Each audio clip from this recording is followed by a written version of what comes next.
Let's read this question number 12. It says an insulating bead of mass m and charge q spinning with angular momentum L enters in a region of uniform magnetic field with velocity that is in the direction of its angular momentum vector. If the velocity vector and the angular momentum vector always remain parallel to each other, the bead moves on a circular path. We need to find the magnetic dipole moment associated with the spin of the bead. It's a nice one. We need to understand the concept. Calculation could be easier, but the concept is important. Now let's say this black color is a bead and it is rotated in this sense by omega. So since it has a charge distribution and it is spinning, so it will have a dipole moment. Charge is positive, then you will find the dipole moment is going to be in the direction of this, or omega, in the direction of omega itself. And it will have its angular momentum because of it has a moment of inertia and angular velocity. So I omega is angular momentum. From there we can think of. So its angular momentum is also going to be I omega kind of stuff. So that's going to be in the direction of omega. And this mu is also going to be in the direction of omega. Omega is the sense of spinning or angular velocity of spinning or rotation you can think of. Furthermore, it says in the direction of L, there is a velocity. So let's say this velocity is in the direction of L and that is shown by this red color arrow.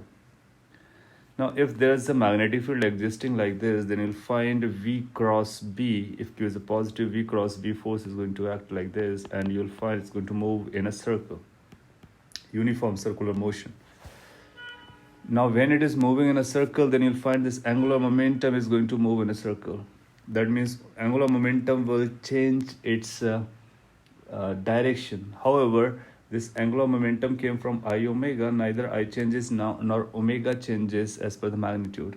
But the direction of omega will keep on changing because of the direction is along the tangential direction.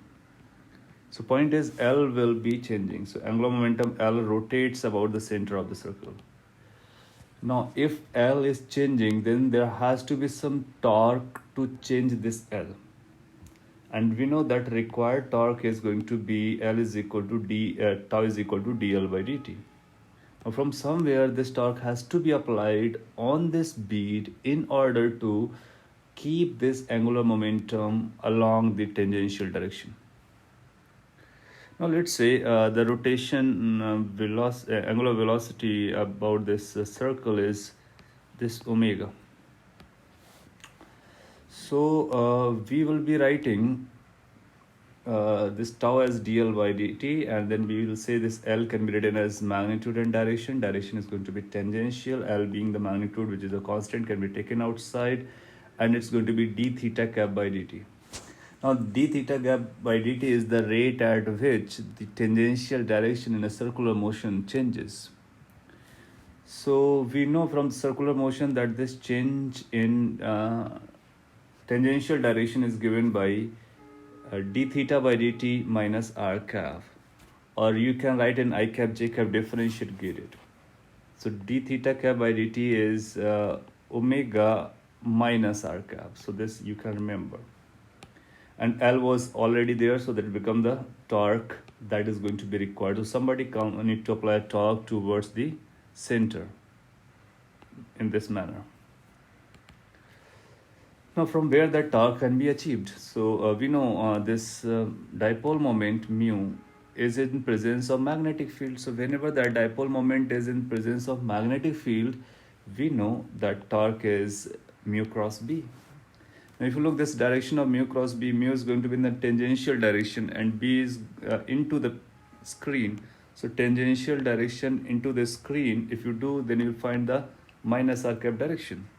So point is this torque which is needed is which this dipole is subjected with is mu B minus r cap.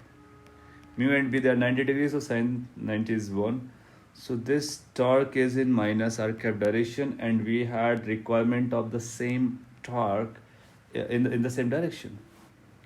So if the direction of angular momentum and the velocity remains parallel, if we want to complete this condition, then these two torques must balance, must be uh, for the same purpose. That means this requirement must be fulfilled by this torque available. And if you can relate these two, then it's done. You can just equate the magnitude. So we will say mu b must be equal to L omega. So mu must be equal to L omega by b. And we know this radius of the circle is mv upon qb. And then this omega circular motion is v by r, which can be written as qb by m. Now we can substitute this omega over here. So it will become L by b qb by m. Then you say b and b getting cancelled out, so it will become L q by m. So the dipole moment is required, that is required is ql by capital M, or the mass of the bead.